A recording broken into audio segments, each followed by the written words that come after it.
संभल में भारी पुलिस बल की तैनाती के बीच में जुमे की नमाज शांति से अदा की गई। जामा मस्जिद में हजारों नमाजियों ने नमाज पढ़ी और पुलिस ड्रोन से लगातार निगरानी करती दिखी। संभल में जामा मस्जिद के सर्वे के बाद में बदले हालात को लेकर प्रशासन अलर्ट पर है। पुलिस के साथ में आरआरएफ की भी तैनाती की गई है।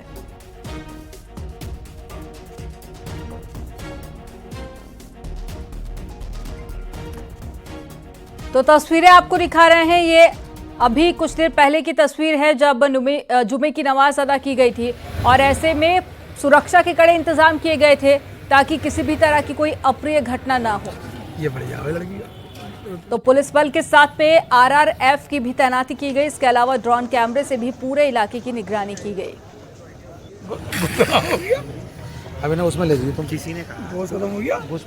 तो बड़ी संख्या में नमाजी पहुंचे थे। संभल की जामा मस्जिद सर्वे के बाद पहले जुमे की नमाज को शांतिपूर्ण ढंग से संपन्न कराया जा चुका है। आप देख सकते हैं कि संभल के डीएमएसपी लगातार जो संभल की गलियां हैं उनमें गश्त करके लोगों को सुरक्षा के लिए आश्वस्त करते हुए नजर आ रहे हैं। इस दौरान हम बात करने की कोशिश करेंगे। डीएम साहब, नमाज शांतिपूर्ण ढंग से संपन्न करा दी गई है। हाँ, नमाज शांतिपूर्वक ढंग से हो गई और किसी प्रकार की कोई समस्या नहीं हुई और सब ने बहुत अच्छे से सहयोग किया और इसी तरह से आगे भी अच्छा चलता रहेगा। इस दौरान हमारे साथ एसपी भी मौजूद हैं, उनसे बात करेंगे किस तरह का सिक्योरिटी अरेंजमेंट किया गया है। जनपद संभल में पिछले 3-4 दिन से बढ़ती हुई संवेदनशीलता को देखते हुए 4 कंपनी पीएसी जिसमें आरआरएफ और अन्य प्रकार के फोर्सेज भी मौजूद थे, ड्रोन से कड़ी निगरानी रखी गई है। शांतिपूर्वक नमाज है वो आज की सकुशल संपन्न हो गई है। उम्मीद करता हूँ कि आगे भी इसी तरीके से शांतिपूर्ण तरीके से लोग अपने अपने जीवन जो है वो यापन करते रहेंगे और जो सरकार का जो कार्य है और कोर्ट का कार्य है वो भी अपना अपना चलता रहेगा। इस दौरान लोगों से क्या अपील करना चाहेंगे आप? लोगों से यही अपील है, जो भी व्यक्ति कानून को अपने हाथ में लेने का प्रयास करेगा या अराजकता इस तरह के कोई पोस्ट करेगा या अराजकता फैलाने का कोई भी कुत्सित प्रयास करेगा, कठोर से कठोर कार्रवाई अमल में लाई जाएगी।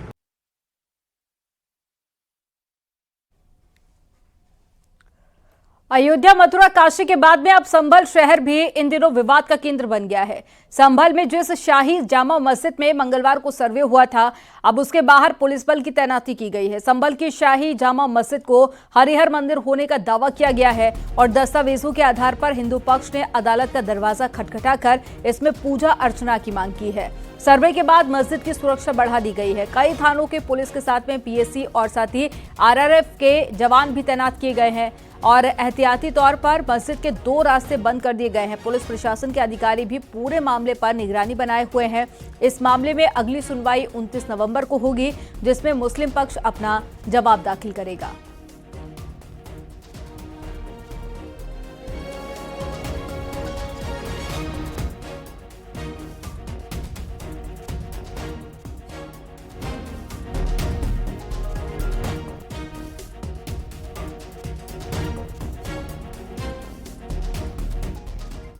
वहीं संभल की जामा मस्जिद के सर्वे को लेकर हिंदू पक्ष के वकील विष्णु शंकर जैन ने न्यूज 18 से एक्सक्लूसिव बातचीत की है।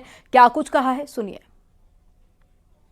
देखिए, अभी तो एडवोकेट कमीशन का सर्वे चल रहा है, तो सर्वे के दौरान जो सबूत मिले हैं वो जाहिर तौर से मैं अभी आपके सामने नहीं बता सकता हूँ, क्योंकि अभी आगे भी सर्वे की कार्रवाई होनी है।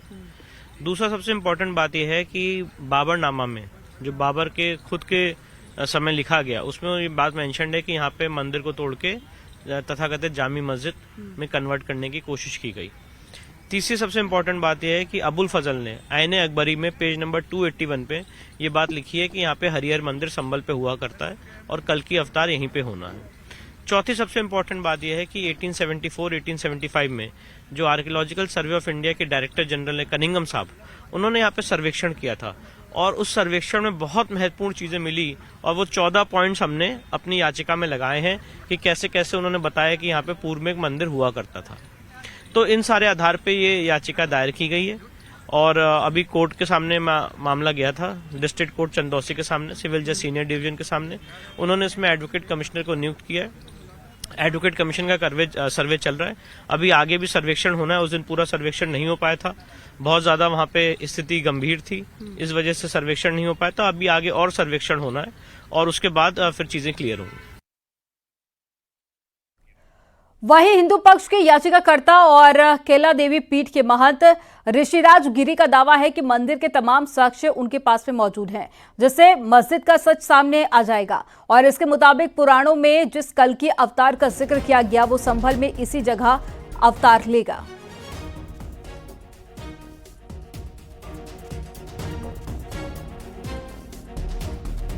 इस वक्त हमारे साथ पूज्य महंत जी मौजूद हैं जिन्होंने ये याचिका दाखिल की है। उनसे हम जानेंगे और पूछेंगे कि आखिर इस मस्जिद में पहले मंदिर था, उससे जुड़े क्या क्या साक्ष्य और सबूत रहे हैं महाराज जी।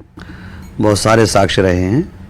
ये पहले हरिहर मंदिर हुआ करता था, ऐसी हम लोगों की जन आस्था है, जन विश्वास है, और उस आस्था और विश्वास पर और सबूतों के आधार पर जो उसके अंदर सबूत उपलब्ध हुए हैं उनके आधार पर हमने वहाँ केस डाला है, याचिका दायर करी है, और हमें न्यायपालिका पर पूर्ण विश्वास है कि हमें न्याय मिलेगा। सनातन संस्कृति की जो विरासतें हैं उनको पुनः उस समुदाय को लौटाया जाएगा जिसकी उसको ज़रूरत है। महंत जी, लोग ये जानना चाहते हैं कि हर हर मंदिर में क्या भगवान शंकर का मंदिर था या भगवान विष्णु जी, का? शिवालय है वहाँ पर, बहुत सुंदर, बहुत सुंदर शिवालय है उसके अंदर, और उस शिवालय के अंदर से आवाज़ भी आती हैं। ऐसा जनमानस के लोग, आम चर्चा है लोगों में, दंत कथा है, वहाँ आवाज़ें आती हैं कि कोई हो हिंदू का जाए तो जल चढ़ाए यहाँ पर आकर, ऐसी आवाज़ें कुछ आती हैं, लोग बताते हैं। और वैसे भी वहाँ पर बहुत सारी सब चीज़ें ऐसी हैं जो मंदिर में होती हैं, सिर्फ नमाजी वहाँ होती है, बाकी तो सारी चीज़ें। ऐसा बताया जाता है कि बाबर ने 2 ही मंदिरों को मस्जिद के रूप में बनाया था जिससे सनातन प्रभावित होगा, अयोध्या और संभल में। और ये पृथ्वीराज चौहान जी के परिवार का बना हुआ है, उनसे भी पहला बना हुआ है, इसके सबूत प्रमाण मिलते हैं। और अभी बहुत सारे जांचें हो गई हैं, फोटोग्राफी वीडियोग्राफी हो गई है, और बहुत सारी जांचें शेष हैं जो अब हो जाएंगी, और सब दूध का दूध पानी का पानी हो जाएगा। अभी कोर्ट के आदेश पर सर्वे कमीशन हुआ था, आप लोग वहाँ मौजूद थे, तो वो आगे की प्रक्रिया क्या रहेगी? आगे को कोर्ट ने तारीख दे दी है, और जो भी फोटोग्राफी में और वीडियोग्राफी में सबूत मिले हैं वो कोर्ट के सामने पेश किए जाएंगे।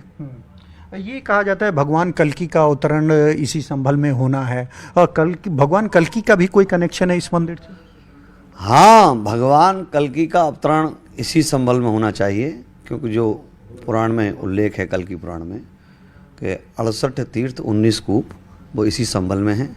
और भगवान विष्णु की जो योग माया है वो माँ कैला देवी होती है, जो भगवान कृष्ण की बहन भी होती हैं, और जिन्होंने कंस का संहार कराया था। आप देख सकते हैं कि ये वही नक्शा है जो इस संवत 987 का है। जी जी जी, ये विक्रम संवत 987 का ये वही नक्शा है जिसमें आप स्पष्ट रूप से देख सकते हैं कि यहाँ पर ये मंदिर नज़र आ रहा है, जिसे इस वक्त जामा मस्जिद बताया जाता है। और इन्हीं तमाम साक्ष्यों और सबूतों के आधार पर हिंदू पक्ष ने कोर्ट का दरवाज़ा खटखटाया, और कोर्ट ने भी जो अहम साक्ष्य सबूत थे उन्हीं के आधार पर सर्वे का आदेश दिया था।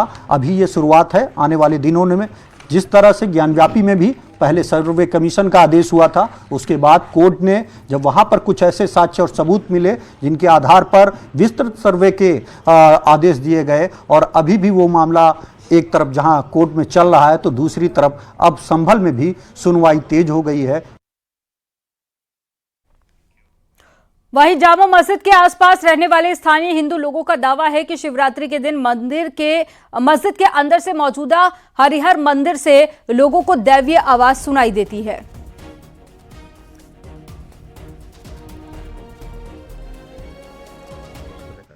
संभल एक धार्मिक नगरी है, संभल एक ऐतिहासिक नगरी है, संभल एक पौराणिक नगरी है, और संभल 68 तीर्थ 19 कूप की नगरी है, और संभल वह नगर है जहाँ पर भगवान श्री कल्कि जी का अवतार होने वाला है। यह भगवान विष्णु जी का मंदिर था, यह ऐसी पूरी मान्यता है, और उसके अंदर पक्के सबूत हैं। यदि इसकी जब भविष्य में खुदाई होगी तो दूध का दूध पानी का पानी हो जाएगा। हमारे पूरे संभल के अंदर 68 तीर्थ हैं, उस 68 तीर्थ के बीच में हमारा यह हरिहर मंदिर है, जिस मंदिर को इस नक्शे के अंदर दर्शाया गया। ये तीसरा संभल का एक प्राचीनतम नक्शा है। इस नक्शे के अंदर ये हरिहर मंदिर है, यही मुख्य तीर्थ स्थल है जो एक बड़ा दिखाया भी गया है, और इसी की पूरी 24 कोसी परिक्रमा लगा जाती है। शिवरात्रि वाले दिन यहाँ से आवाज़ आती हैं, और हमारे पुराणों में भी लिखा है कि यहाँ पीछे हरिहर मंदिर है। हमारे पास नक्शा है जो वो दिखाता है ये हरिहर मंदिर है। और अभी स्थानीय लोगों की क्या आस्था है, क्या विश्वास है? मंदिर मानते हैं हमेशा से, पूजा होती है, हम लोग उसका जैसे परिक्रमा भी करते हैं, क्योंकि वहाँ अति संवेदनशील क्षेत्र है तो कुछ लोग चुपचाप करते हैं, जल भी चढ़ाते हैं। न मंदिर था ये, इसको ये तोड़ के दोबारा उन्होंने कब्जा करके सब वो करा, अभी मंदिर ही है, मंदिर के नाम से प्रसिद्ध है वो, हरिहर मंदिर के नाम से।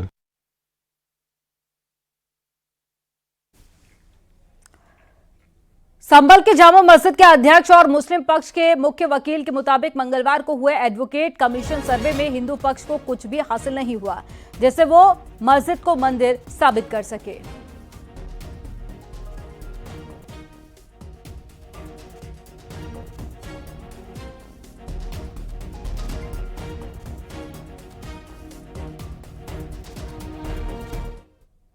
पता लगा कि दावा पड़ गया है, तब हमारी जानकारी में आया और ये अनऑफिशियल था, ये जो हमारी जानकारी में आया।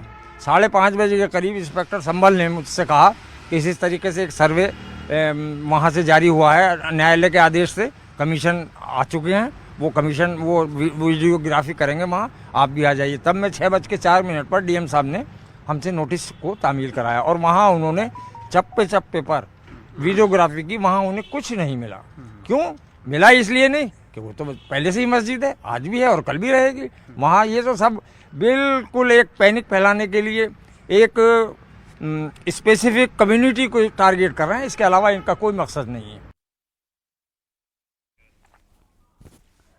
वहीं संभल सांसद जियाउर रहमान बर्क का भी बयान सामने आया। उन्होंने कहा है कि कुछ भी हो जाए हम अपनी मस्जिद नहीं छीनने देंगे। ये कहना कि बाबर साहब ने कि मस्जिद किसी दूसरे धार्मिक स्थल तोड़ा है, बिल्कुल सरासर गलत है। ये मस्जिद सैकड़ों साल से है और रहेगी, और इस कानून के तहत इस देश के कानून प्लेस ऑफ वर्शिप, इस देश के कानून प्लेस ऑफ वर्शिप एक्ट के तहत इस हमारे मस्जिद को कोई इंशाअल्लाह ताला आँच नहीं आनी चाहिए। हम अपनी मस्जिद की हिफाजत के लिए कानूनी लड़ाई को लड़ेंगे, पार्लियामेंट में रखेंगे और हम अपनी मसाजिदों को इस तरह से छीनने नहीं देने के हैं। वाराणसी के काशी विश्वनाथ ज्ञानवापी विवाद पर सुनवाई हुई और सुनवाई के दौरान में हिंदू पक्ष ने मस्जिद के सील किए गए वजूखाने को खोलकर उसके भी एएसआई सर्वे की मांग की है। साथ ही वजूखाने में मिली शिवलिंग जैसी रचना की वैज्ञानिक जांच की मांग की गई है। सुप्रीम कोर्ट ने इस मांग पर मस्जिद पक्ष को नोटिस जारी किया है। इस मामले की अगली सुनवाई 17 दिसंबर को होगी।